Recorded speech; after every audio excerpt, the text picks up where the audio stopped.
Welcome to Noiretalk, the conversational cipher discussing all things ownership, wellness, and balance.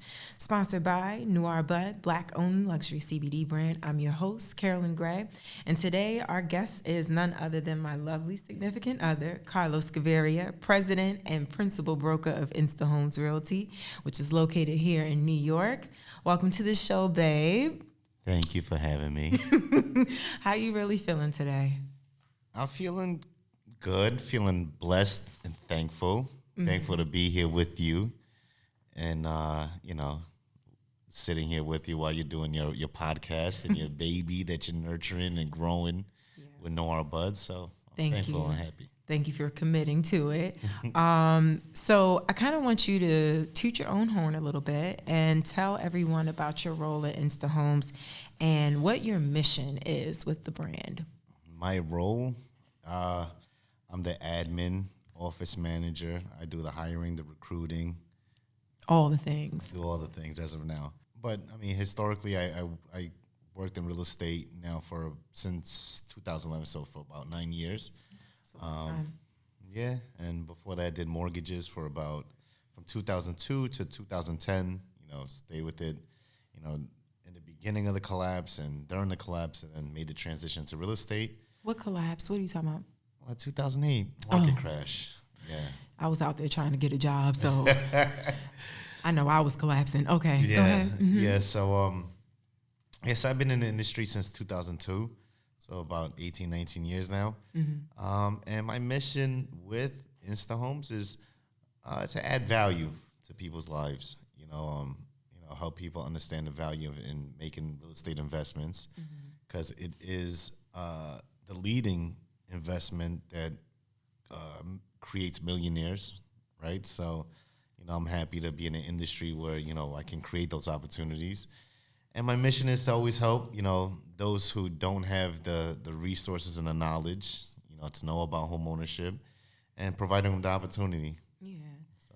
And how long have you had InstaHomes? Well, it's been licensed since, actually, we just made 1 year. Oh, congratulations. Thank you. It's been in operation since October of 2019. Okay. Yeah. Okay. And, this could be before or after you owning InstaHomes, but what was something that happened during your career, whether it was mortgage, real estate, now this ownership, that knocked you down so badly? And how did you get back up from it? I think, looking back on my career, a lot of the knockdowns came from, I think, me just, putting the trust in the hands of the wrong people, right? Just moving blindly in certain situations and not really understanding, is it the right situation for me? And yeah, I mean, that was my biggest challenge, is always, putting the faith in those people. And also, one of the bigger knockdowns of my life was obviously the recession and not having, the hindsight to see, all those adjustable rate mortgages that I was writing eventually lead to. You was just giving mortgages left and right, huh? Yeah, well, that was the time. I mean, and we had a president in office that really didn't regulate the business and allowed a 20-year-old kid to come in and make six figures, So, not knowing how to act, when I made the money, being not as responsible, not making investments like I should have made. So, I mean, in my career, I mean, I've had various knockdowns, starting from, things that I could have controlled, couldn't have controlled. But how do I get back up? I mean, by faith and belief, myself, is saying like, you just got to dust it off and just find a way to recreate yourself and reapproach situations. Understanding that being successful in the path and journey you're trying to be successful, it's not going to come easy. Understanding that failures it's a part of success, and I have to, take those moments in as much as I take in the victories. And finding the strength within, to get back up. Because it's tough. It's definitely been tough. There's been moments where I wanted to give up and just say, fuck this shit. Let me just, Yeah. get in my car, drive out of state, relocate and just start fresh. But Where no one knows my name. exactly, right? But I would just know that I always have hustle. I know I have a skill set. I think, having a faith is what really, in myself, You must have a lot of faith, because someone like me, I have a lot of faith too, but I'm not so big on taking risk. And for somebody who's been knocked down several times, depending on the person, or not reinvesting money, smartly, you got back up every time and still took risk. How do you keep taking risk? Like, how are you not scared? That's so cool. I think after you take a few L's, you don't get scared anymore. You just become numb to it a little bit. And you're like, not that you get used to losing, but when it happens, you're like not as stressed anymore. That was a gem. It doesn't hurt as much after the first one. The second one, you're like, oh, okay. And, you take the emotional factor out of it, then you start looking back on the situations logically, and you start looking at it like, okay, well, I'm mad this happened. I'm mad at all, it turned out this way, and I'm stressed and I'm panicking and I'm having all these anxieties, but I'm not really, I'm putting too much effort and emphasis on the emotional aspect of it and not looking at it logically to understand, like, all right, well, why did this situation turn out this way? What role did you have in it, and what role did the other party have in it? Right. Because this, and when you think about it that way, and when you assess a situation from that perspective, you find yourself taking accountability. When you take accountability, you look at situations like, well, in particular, well, this one fucked me on money. He said I was going to get this, or this one stole this and stole that.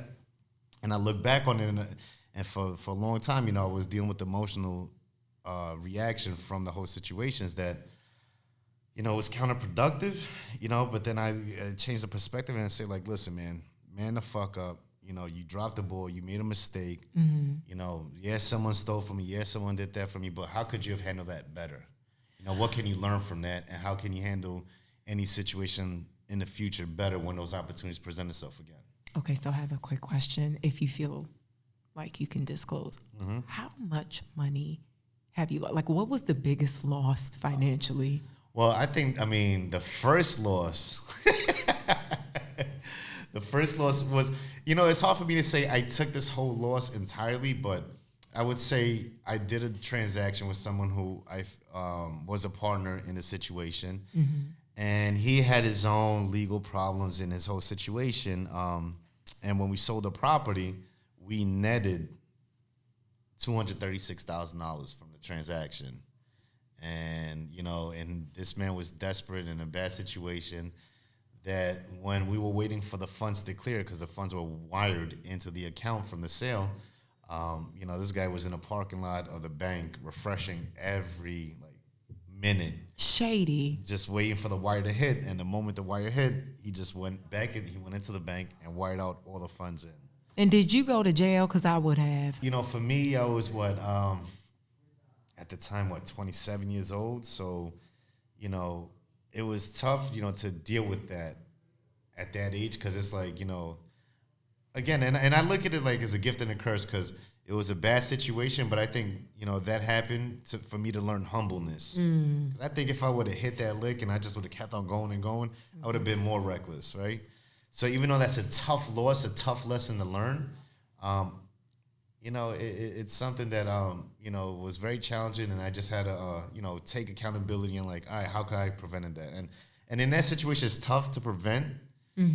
It's tough to prevent. I mean, how can you prevent someone from, waiting in a parking lot, just refreshing it, and it's supposed to be a partnership, and you both have access to a bank account, but, just understanding, what I learned from that is better judgment of character.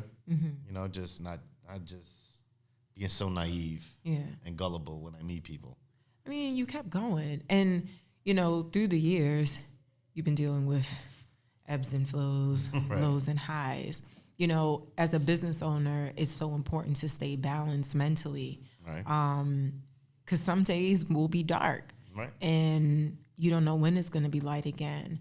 How do you stay balanced? Like, what kind of therapeutic practices do you have so even if you have a really bad day or an investment goes wrong or someone's really shady, like this Right. $236,000. I don't know how you didn't go to jail, but how do you stay in touch with your core?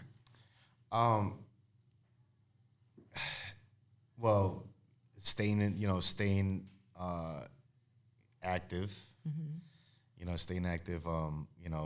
I always, before COVID happened, I always made it a priority to play basketball a couple of days out the week. That's always a great way for me to exude any stress, any anxieties I'm feeling. And You go into Mamba mode. go until get Mamba activated. Do what I do. Mamba activated. And listen. That was a routine, but marijuana. Okay. A little bit of cannabis. a little bit of cannabis helps. Okay. Don't worry, bud. A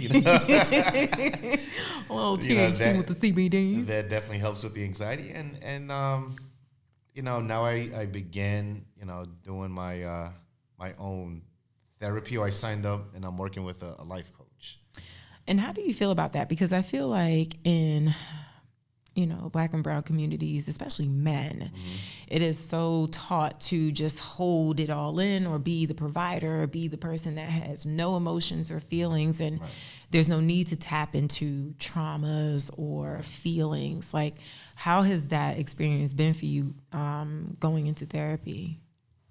Going into that, I didn't realize how much I was carrying until I started, engaging with someone that was asking me questions, to become more familiar with me.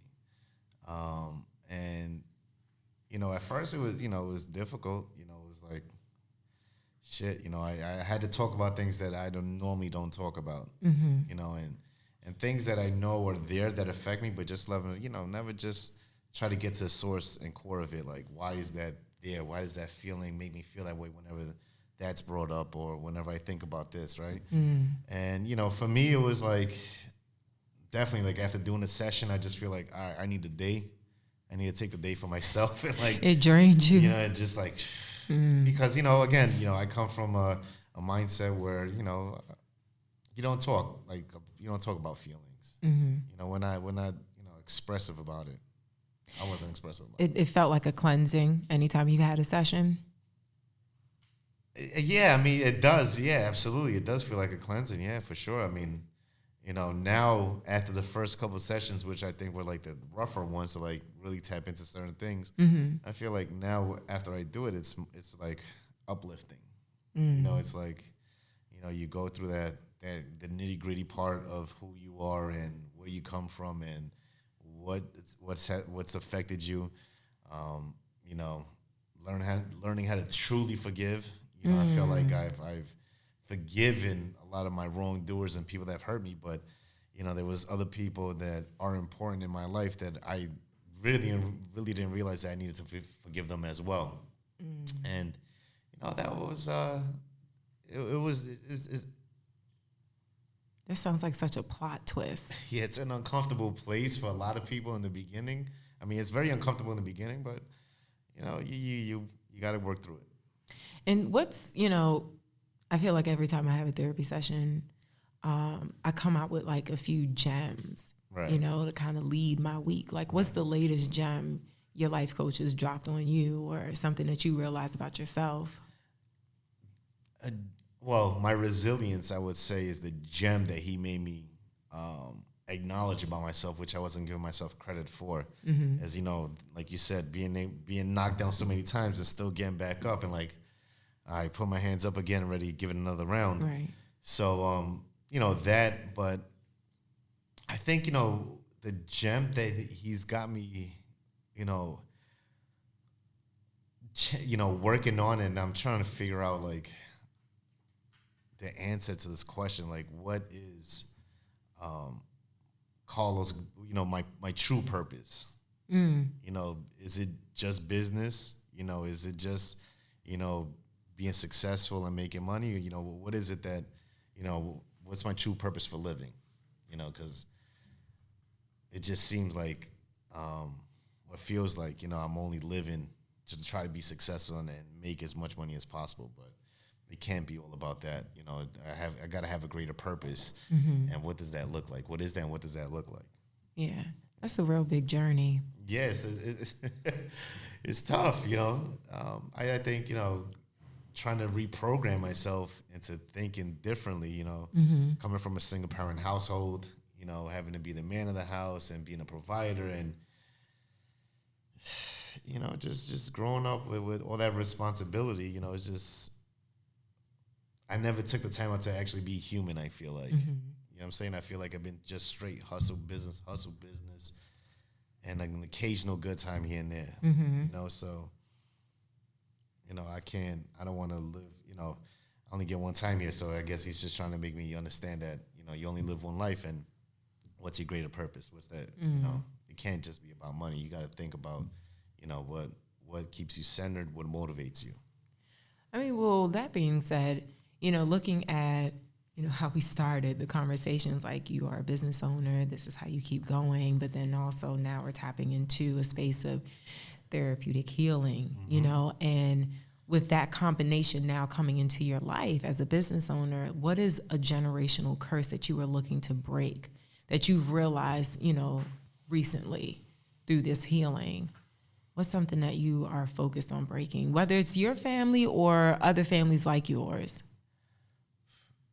A generational curse, I think. It's a really deep question. It's tough because there's so many. Oh my God! No, you're right though. You know, there's so many curses that we have that we placed amongst each other. Systematically, you know? Too. Systematically, that you know that. I think, you know, believing in yourself, number one, and also believing in others. You know what I'm saying? Because I think as parents, we got to believe in our kids, you know, and not pass on their generational curses of being laborers and just being workers, right? I think I would like to see, you know, more people of color, you know, understand, you know, investments in real estate, stocks, right? You know, businesses, right? And just, you know, and just having that faith that we can do it, right? And being happy for one another too. Yeah, and not just believing in yourself. It's good to believe in yourself, but listen, if you see someone else, and I spread love all the time. I spread faith and believe in other people all the time. If you're an entrepreneur, you're trying to get to it. You know, I'm not a hater. I'm going to support you. I'm going to learn more about it. I want to understand what you're doing, and just like, all right, cool, show love if I can, right? But, you know, I think that's necessary. I think we got to believe not just in yourself, but we got to believe in other people too, and just not be so quick to knock each other off. Like, oh, you're doing that now. Like, you know, people, you know, you're going to have some people that are going to be supportive of what you're doing with this, and you're going to have other people like, oh, Carolyn's trying to do too much. Oh, she's trying to do a podcast now. Trying to do too much. Right? I have a lot of time, but not a lot of time at the same time. Yeah, but you know, and I want to change that generational curse of just like, you know, supporting each other a little bit better. Yeah, and boxing each other in is not cool. Right. Like, why not? So what's one thing that our listeners should take away from this conversation if they're looking to get into real estate or owning their own business? What is something that you want them to know to just keep focus or, you know, to have balance with? Yourself, you know, balance yourself, be easy on yourself. You know, success does not come easily, does not come quickly, does not come overnight. You know, and just be patient with your process.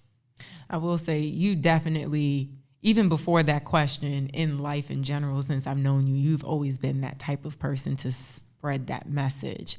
Because so many times within my realm of business, I wanted to quit so many times. Right. And you kept telling me, don't quit. You never know, it's going to pop off. Just keep going. Right. Yeah, and that's imperative, man. That's important to have that as a part of your mindset. You know, to just keep on going no matter what. You know, and understand that, like, life has, you know, as you get older, you learn that life teaches you there's good days and bad days. Don't let the bad days overpower the good days. You know what I'm saying? Don't let the bad experience overwhelm a positive outcome. You know what I'm saying? Like, just deal with it, charge it to the game, and you move on. You dropped some major gems tonight, babe. Wow. I'm lucky. I really am. Well, I want to thank you for your time. And I really appreciate the word that you gave us tonight, because I know your brain always is working and moving and like you always like a ray of sunshine, but to put it in these ways, like it's definitely a blessing. So you feeling blessed, you done blessed us tonight, right? Yes, right. All right. Well, thank you so much. All right. Thank you for having me. All right.